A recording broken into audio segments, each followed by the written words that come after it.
Welcome to the GAB Talks by the Independent Press Award. I'm your hostess, Gabby Olzak.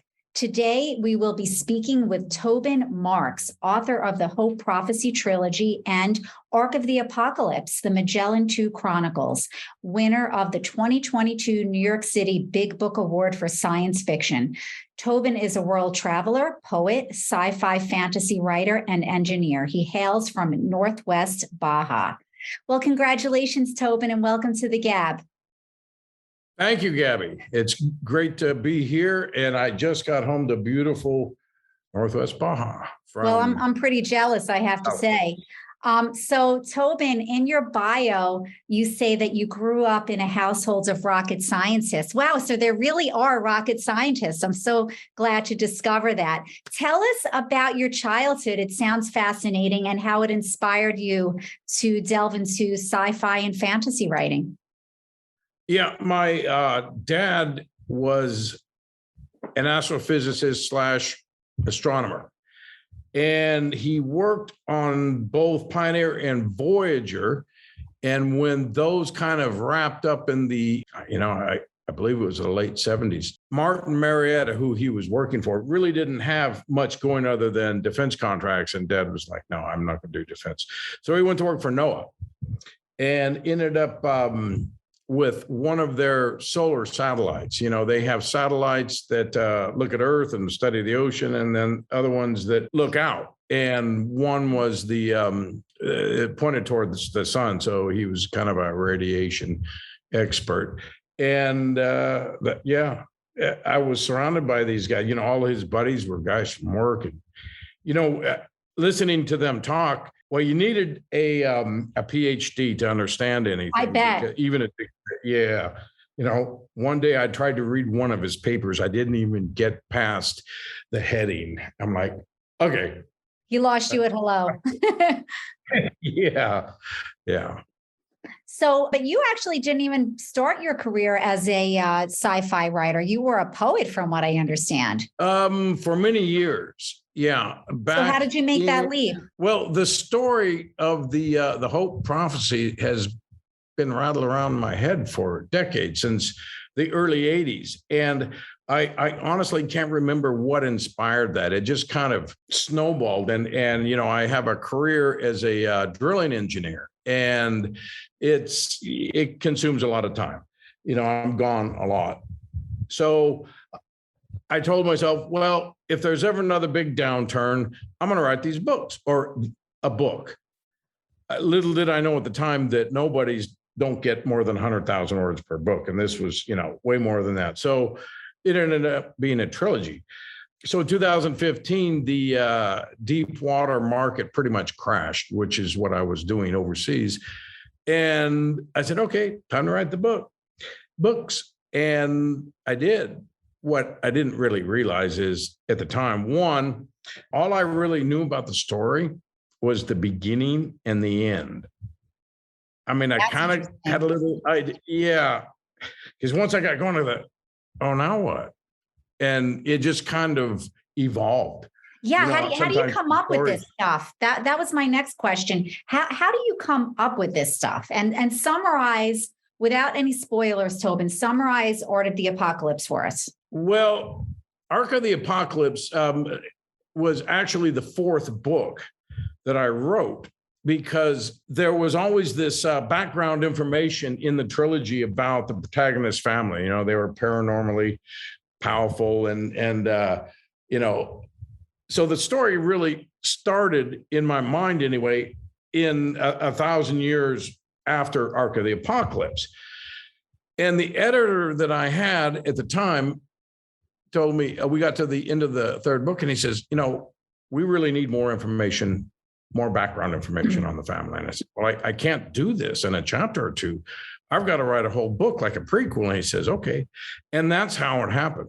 So I did. And I was surprised at how quickly this story developed versus the other ones. Now, the other ones I wrote very quickly, in probably 3 books in a 4-month period.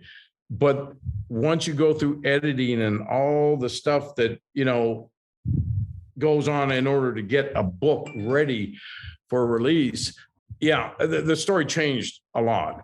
Whereas Ark of the Apocalypse did not really. And I knew that I had to have some kind of a major catastrophe that befell the earth in order for the story to work. That was part of the, that I knew about that part of the story from writing the trilogy.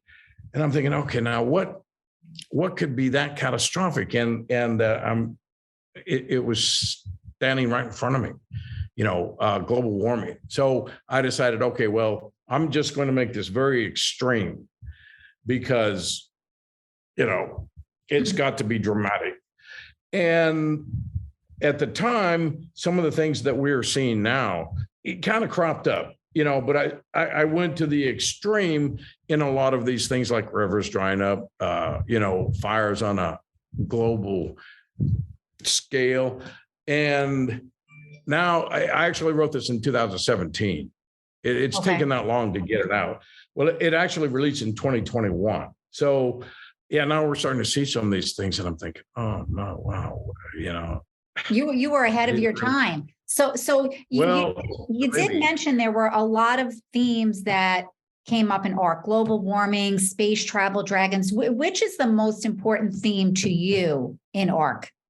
For me personally? Yeah, you're the writer. This is your story. Yeah, dragons. Dragons. Yeah, I love it too. Yeah. So now I'm sure a lot of our listeners, they could be sci-fi novices, if you will, like I am.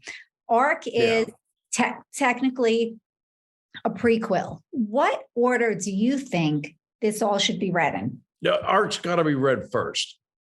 I get requests sometimes, like for reviews, and I'll say, okay, well, here's book one of the Hope Prophecy trilogy, which Ark is not. It's book one of the Magellan II. Right, Chronicle. Which is why I'm asking, because I want to clarify this for the listeners, that to really get the most out of these books, which are really incredible. How should we go about reading them?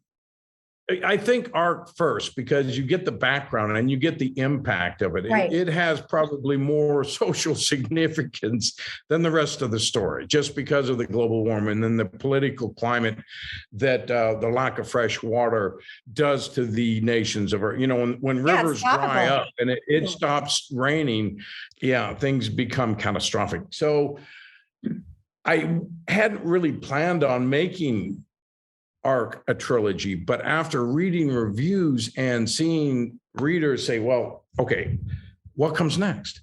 And I'm thinking, well, the trilogy comes next, but there's a 1,000-year gap that I kind of need to fill in. So I actually started on both the next two books in the trilogy. One, I only have the title to, so bear with me. Okay. That one will be called Ashes of the Apocalypse, and it'll be kind of a dystopian tale that basically gives the account of what happened on Earth during the enclave period where everybody's underground, because they're underground for about 250 years before they can finally emerge. So Ashes will be the sequel then to Ark? Yeah, it will be book two. And then the book three will focus more on the colonists and the culture that they've developed on Aquarius. And that will be called, I hope, Children of the Last Ark, or the Lost Ark.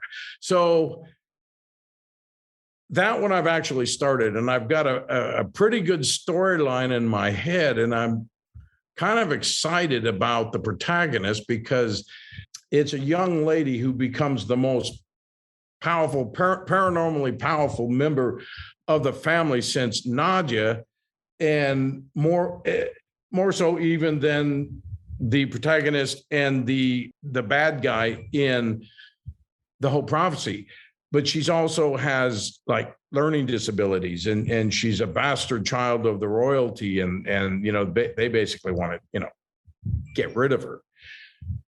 So she has to run, but she finds a friend No spoilers, Tobin. Careful there. All right. Careful there. Well, Rodinia is probably my favorite character. She's the dragon that Nadia. Go ahead. No, you please. Okay. She's the dragon that Nadia bioengineered, because Nadia understood that what was going to happen was going to go well past her lifetime, or even maybe even the influence of her lifetime. So she knew that a being had to exist, and she'd seen this being many times throughout her life. She didn't really understand, about a dragon when she was a little girl. So as time wore on, she realized, and she got to Aqua, she understood that she had to create this being. So she did, and Rodinia becomes the catalyst for the prophecy. She kind of looks out for the humans, although she doesn't really interfere until the very end. So, but she's there, and she's, going to be a core character in Children of the Last Ark.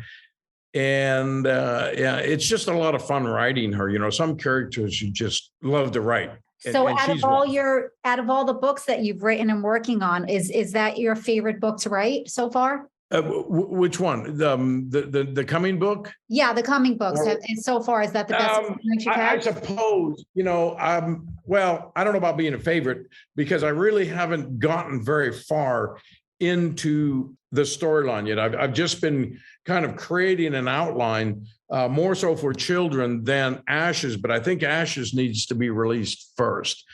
And I've got to come up with, it's going to take a lot of research, just what kind of dystopia are we really going to be looking at on a nuclear consumed Earth, right? Mm-hmm. Because the planet just gets destroyed, and nuclear, one of our centuries, and then people emerge. But of course, they're going to be hot spots, and I can assure everybody right now there will not be any zombies. So that's good. I'm glad to hear that. Dragons, I'm a fan of. Zombies, not so much. So Ark of the Apocalypse, there seem to be a few protagonist families in it. The Yanbayev family, the crew, actually, the Mitsushima family. Which set or which one protagonist do you think is the most dominant in the book? It's the Yanbayevas, because that's the protagonist's family from the trilogy, from the whole prophecy. His mother was a Yanbayeva. He is a porter. His father came from the Gaelic enclave in Old Scotland. In order for all this to work, the seventh generation male that follows her to Aqueous has to be a direct descendant. And that's why she left her eggs, they implanted her eggs into her sister when she left. And so that progeny went into the caves, the mines in their case, and they cultivated their paranormal powers. They're also, they're healers. They're doctors, all of them for hundreds of years, until Alex, who's the protagonist in the whole prophecies, and he became a starship pilot. Yeah, he was kind of he decided not to do. So I want to get back, Tobin, about the worlds that you created, Aqueous. How did you do your research? How did you come up with that? Well, it had to be a Class M exoplanet of similar size. It had to be an Earth-sized rock in order for this to work, because let's face it, most planets that we find out there now are gas giants. And we have found a few rocks, but they're huge.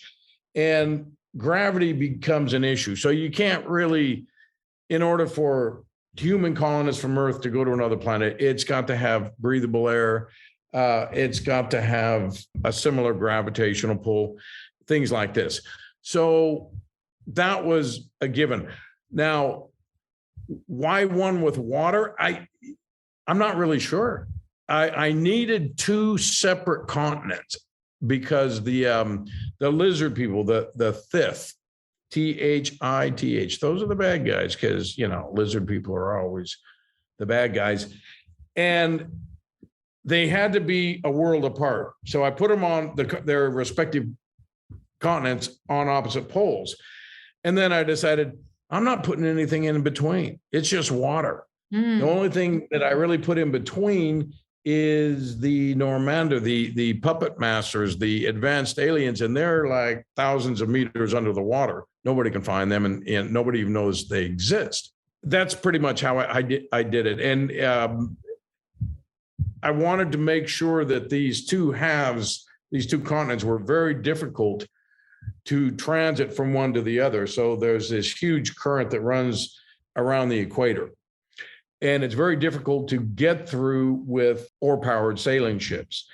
And the humans their technology is not much better than the fifth, because after they crash landed, they found no oars. There's no iron at all, no metal. And so the only metal that they had is what they brought with them on their ark ship, which crashed. But the thing was 11 kilometers long, so there was a lot of metal. But after 1,000 years, even that became precious. In order for these battles to take place between the fifth and the humans, they kind of had to be on equal footing, or at least close to equal footing. So as far as the geology of the planets, northern planet where the humans live has a spiral mountain range. It starts as a ring around the North Pole, and then it coils ever outward until it reaches the edge of the continent, except for the peninsula that has one. And honestly, I don't know exactly how I came up with that. It was just one of those things that said, okay, this is going to be different. Because I'm pretty sure that there's some geologists out there scratching their head going, nah, this is never going to happen. Mountains are made. That's the fun thing about writing sci-fi novels, isn't it? You can kind of do whatever you feel like and whatever comes to mind. That sounds like a lot of fun. So what can you tell listeners that no one else knows about Ark of the Apocalypse? Well, I threw some Easter eggs into Ark just to see. And I think I hid them too well, because nobody has, at least no reviewer, has picked up on it. That doesn't necessarily mean people have not picked up on it, but I don't have any evidence of it. But if you recall, Viktor Petrov, who assassinated the Russian president, and then he became president, his assistant was a very young, attractive lady who wore her clothes probably a size or too small, and she was the main influence on him. I didn't come right out and say it, but she was a plant by Mother Olga. I hinted at it, but I didn't really come out and say it. And there's a scene at the very end when Nadia's parents, who helped bring this all about, and they were not good with what was about to happen, because the plan to, start over again was something that had been going on for generations with the Yambayevas. And, they wanted to survive, but they knew that with the planet deteriorating, everybody else had to go. They felt that this was evil, which it really is. You think about it. Her parents basically committed suicide. They went to Moscow on the day that they knew that this thing was going to go off, that world war extinction was going to happen.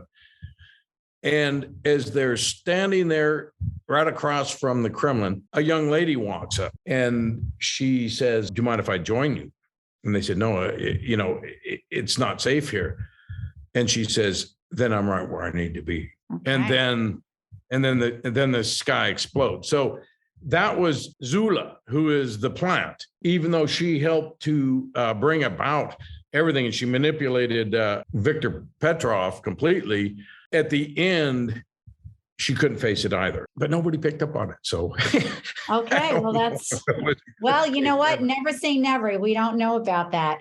You describe yourself as a world traveler. What's the coolest place you've ever visited, Tobin? And has it influenced your writing? Influenced my writing? Probably not. But the coolest place I've ever been has got to be Engelberg, Switzerland. It's just a gorgeous little high alpine town where the road ends, surrounded by these massive, beautiful mountains. No dragons. No dragons. No, but there's a gondola that goes to the top of one of these mountains, well above timberline. And at the top of this gondola, there's a mall. It's not a big mall, but it's a mall. Yeah, I was a little taken aback. I was also the only guy up on top of this mountain in shorts and a golf shirt. So, very, very American. Very American. Yeah. So speaking of dragons, I'm binge watching Game of Thrones right now, and I'm guessing you're a fan. And Oh yeah. And I'm looking at your cover, and it's very GOT. So did it inspire you? Yes. Well, to be honest, I didn't really choose that cover. I had wanted something a little bit more dramatic, and basically a picture of Earth with multiple nuclear strikes going off. And it was kind of a back and forth between myself and the publisher, and they wanted Nadia with a dragon. And I found an Anne Stokes painting that was perfect, but it's Anne Stokes. I contacted her through Instagram and emails or website, called. Yeah, she never got back to me. So we went with deteriorates. And to be honest, it's kind of grown on me. I was like, yeah, one thing that my publisher told me, she says, listen, this is going to be very polarizing. People are going to love it or they're going to hate it, but they're not going to forget it. And I'm like, okay, she knows a lot more about it than I do. They're definitely not going to forget it. So Tobin, what advice do you have for aspiring sci-fi / fantasy authors? Okay, there's certain things that you can just make up, right? But some of the science, you better not, because a lot of your readership are science. They're well versed. They know what a retrograde orbit is and things like this. So you better get the science right. Better do the research. There was a lot of research that went into ARC, a tremendous amount, more so than what went into the whole prophecy trilogy. I mean, that one was there were some, don't get me wrong. There were some things where I thought, man, I don't know anything about this. I better go find out. Yeah. And as most writers will tell you that, if there was ever some governing body watching our search requests, oh God, okay, what are the effects of nuclear war? And how can I survive a nuclear war and things like this? Yeah. So you better know your stuff if you're going into this genre. Well, you got to get the science right. Yeah. Fantasy, not so much. It's paranormal, it's magic. But in science fiction, there's a reason why the word science is in that. So yeah, get that right. The one thing that you don't really have to get right is what is known as a FTL, which is faster than light travel. And I tried to explain this at the beginning, and one of my beta readers is my older brother, and he is also an astrophysicist. And after he came back and he says, okay, look, here's the deal. Einstein was right, you're wrong. You're going to do something with this. I'm like, what do I do? He goes, do what everybody else does. I go, what? Ignore it. Oh.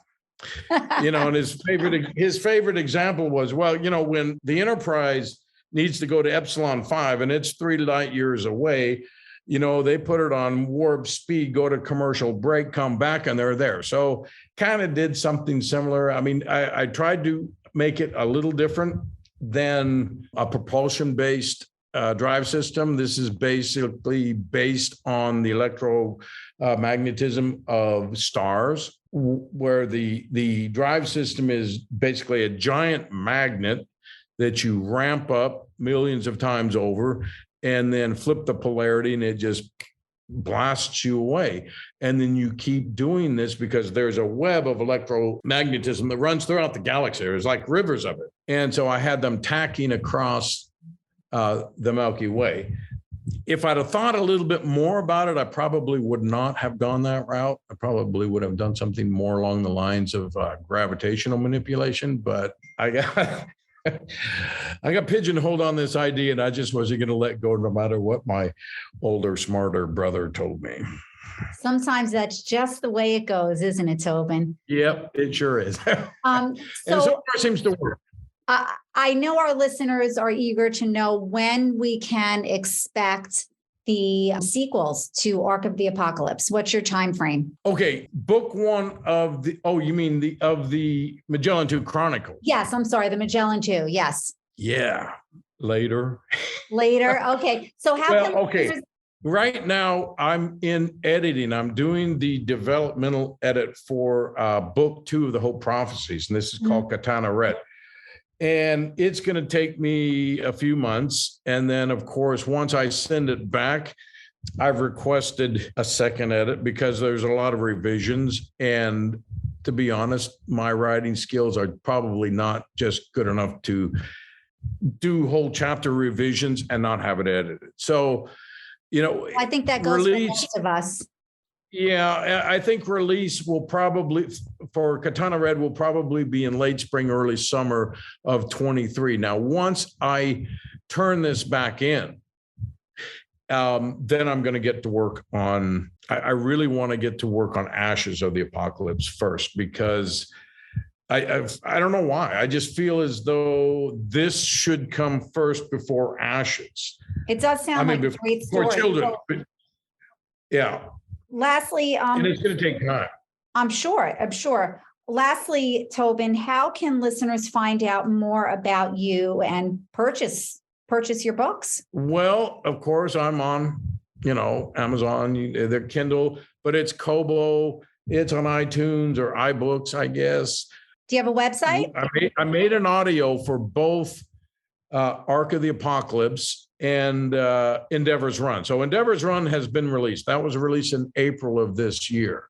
So, a lot of folks, they like, okay, well, Ark just kind of ended. It wasn't like very few loose ends tied up, just it ended. Naturally, there are a lot of questions. Okay, now what? Endeavor's Run answers a lot of that, but not in such a way that in the first chapter that's what happened from Ark of the Apocalypse. And in fact, some of the questions don't get answered until books 2 and 3 of the trilogy. Yeah, I know I'm breaking rules, but that's just kind of the way the story developed. Keeps it interesting. Okay.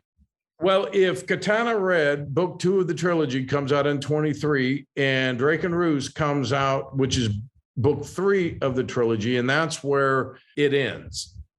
Except that I've already written 88,000 words of a second trilogy based on the same characters. So, but that one's got to be shelved for some time because I really do need to get in and do the Magellan II Chronicles.